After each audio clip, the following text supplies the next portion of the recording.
Concrete ರಸ್ತೆಗೆ ಭೂಮಿ ಪೂಜೆ ನೆರವೇರಿಸಿದ ಶಾಸಕ ಸಿಮೆಂಟ್ ಮಂಜು. ಆಲೂರು ತಾಲೂಕಿನ ಬೈರಾಪುರ ಗ್ರಾಮ ಪಂಚಾಯಿತಿ ವ್ಯಾಪ್ತಿಯಲ್ಲಿ ಬರುವಂತಹ ಸಮದಾಲೆ ಗ್ರಾಮದಲ್ಲಿ ಸುಮಾರು ವರ್ಷಗಳಿಂದ ನೆಲಗುಂದಿ ಬಿದ್ದಿದ್ದ ರಸ್ತೆಗೆ ಆಲೂರು ಕಟ್ಟಾಯ ಸಕಲೇಶಪುರ ಕ್ಷೇತ್ರದ ಶಾಸಕ ಸಿಮೆಂಟ್ ಮಂಜು ಅವರು ಸುಮಾರು 150 ಮೀಟರ್ ಉದ್ದದ ಕಾಂಕ್ರೀಟ್ ರಸ್ತೆಗೆ ಅಂದಾಜು 10 ಲಕ್ಷ ವೆಚ್ಚದಲ್ಲಿ ಇಂದು ಭೂಮಿ ಪೂಜೆಯನ್ನು ನೆರವೇರಿಸಿದರು.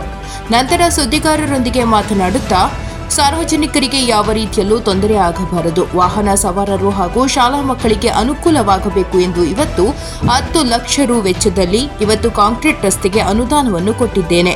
ಅದೇ ರೀತಿ ನನ್ನ ಅವಧಿಯಲ್ಲಿ ಕ್ಷೇತ್ರಕ್ಕೆ ನನ್ನ ಕೈಯಲ್ಲಿ ಆಗುವಷ್ಟು ಅನುದಾನವನ್ನು ತಂದು ಎಲ್ಲ ಕಾಮಗಾರಿಗಳನ್ನು ಮಾಡಿಸಿ ಕ್ಷೇತ್ರವನ್ನು ಅಭಿವೃದ್ಧಿ ಮಾಡುವ ಕನಸನ್ನು ಹೊತ್ತಿದ್ದೇನೆ ಎಂದರು. ಇದೇ ಸಂದರ್ಭದಲ್ಲಿ ಗ್ರಾಮ ಪಂಚಾಯಿತಿ ಅಭಿವೃದ್ಧಿ ಅಧಿಕಾರಿ ಮಂಜುನಾಥ್, ಕಾಮಗಾರಿ ಗುತ್ತಿಗೆದಾರ ಹೊಸೂರು ದೊರೆಗೌಡ, ಬಿಜೆಪಿ ಮುಖಂಡ ಬಾಲಲೋಚನ ಹಾಗೂ ಗ್ರಾಮಸ್ಥರು ಉಪಸ್ಥಿತರಿದ್ದರು. ವರದಿ ಶಾಂತ ನಿಲುವಾಗಿಲು. ಬೈರಾಪುರ ಗ್ರಾಮ ಪಂಚಾಯಿತಿ ವ್ಯಾಪ್ತಿಯ ಆಲೂರು ತಾಲೂಕು ಸಮದಾಲೆ ಗ್ರಾಮದಲ್ಲಿ ಹಲವಾರು ದಿನಗಳಿಂದ ಈ ಭಾಗದಲ್ಲಿ ಒಂದು ರಸ್ತೆ ಆಗಬೇಕು ಅಂತಕ್ಕಂಥ ಜನಗಳ ಮನವಿ ಇತ್ತು ಮತ್ತು ಕನಸಿತ್ತು.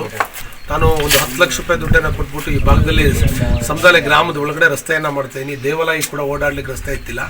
ಈ ದೇವಸ್ಥಾನ ಮತ್ತು ಈ ಭಾಗದ ಗ್ರಾಮಸ್ಥರಿಗೆ ಕೂಡ ಅನುಕೂಲ ಆಗುತ್ತೆ. ಇನ್ನೂ ಹಲವಾರು ಗ್ರಾಮಗಳಲ್ಲಿ ರಸ್ತೆಗಳಾಗಬೇಕು. ಹಂತವಾಗಿ ಎಲ್ಲ ಕಡೆಯೂ ಕೂಡ ಮೂಲಭೂತ ಸೌಕರ್ಯ ಕೊಡಲಿಕ್ಕೆ ಬದ್ಧನಾಗಿದ್ದೀನಿ. ಕುಡಿಯೋ ನೀರು ಕೊಡಲಿಕ್ಕೆ ಬದ್ಧನಾಗಿದ್ದೀನಿ. ಖಂಡಿತವಾಗ್ಲೂ ಹಂತವಾಗಿ ಎಲ್ಲ ಭಾಗಗಳಲ್ಲೂ ಕೂಡ ಮೂಲಭೂತ ಸೌಕರ್ಯ ಕೊಡ್ತಕ್ಕಂಥ ಕೆಲಸವನ್ನು ಮಾಡ್ತೀವಿ ಅಂತ ಈ ಸಂದರ್ಭದಲ್ಲಿ ಹೇಳ್ತೀನಿ. ತಮ್ಮೆಲ್ಲ